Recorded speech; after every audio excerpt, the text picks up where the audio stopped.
Good morning everyone. Today I am doing unit 5 and overview. इसमें सबसे पहले आ जाता है objectives, introduction and then a panoramic view. Panoramic view में पैनोरामिक व्यू होता है बर्ड्स आई, जिसमें कि सब कुछ हम इंक्लूड कर देते हैं। ठीक है।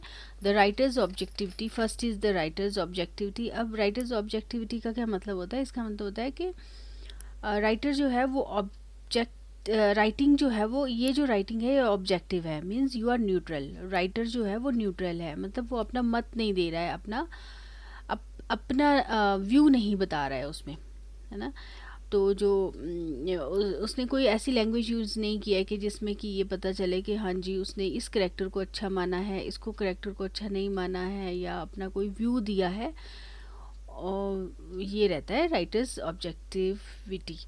एंड उसमें क्या होता है कि फैक्ट्स पे बात की जाती है ना। So focus on the poor and unprivileged. Second is focus on the poor and unprivileged.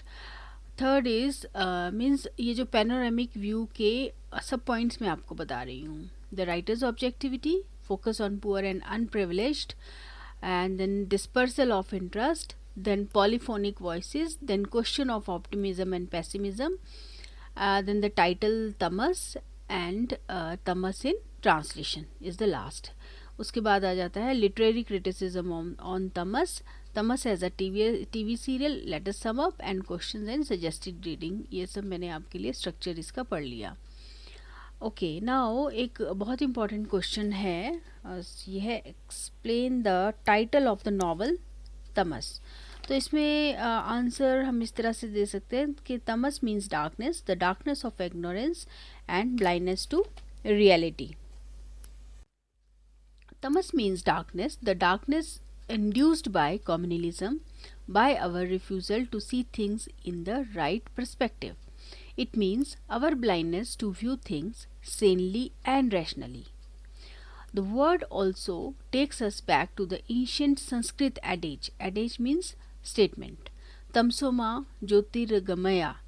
Let darkness be dispelled by light. ये एक प्रेयर थी पुराने टाइम में, ऋग्वेद में या ऐसे में लिखी गई है ये प्रेयर। इसमें बताया गया है कि इसमें भगवान से प्रार्थना की गई है कि हमें डार्कनेस से लाइट की तरफ ले जाया जाए। ओके मैं फिर से ये लाइन पढ़ती हूँ। The word also take us back to the ancient Sanskrit adage tamsoma jyotirgamaya, in the light of which the darkness referred to is the darkness of ignorance, the ignorance caused by our not knowing enough. Okay, along with this is the unspoken hope that out of this darkness will emerge knowledge and enlightenment. तो ये एक question हो गया आपका। अब इसके बाद एक और क्वेश्चन है, उसमें है after Nathu Bakshi ji is the most socially sensitive character.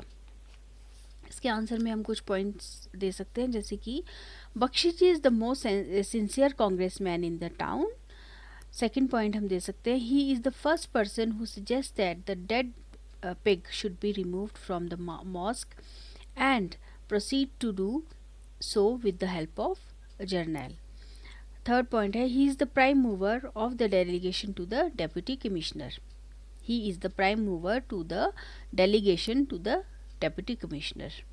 Okay, fourth is while the writing is on, he goes to the house of Hayat Baksh at great personal risk and they sign a joint appeal for peace. And fifth point है his prophecy of death and destruction, kites will fly, ultimately proves true. वो बार बार बोलते थे ना कि kites will fly, इस शहर पे गिद्ध वगैरह मंडराना शुरू हो जाएंगे, है ना, क्योंकि उनको ये लगता था कि डिस्ट्रक्शन स्टार्ट हो गई है तो ये सब होना शुरू हो जाएगा। तो his prophecy of death and destruction ultimately proves true, बाद में ये ट्रू हो ही जाती है। तो he was a socially sensitive character. Okay now almost means जो यूनिट 5 है ना उसमें कुछ ज़्यादा ऐसे पढ़ने के लिए तो नहीं है, ये एक ओवरव्यू ही है।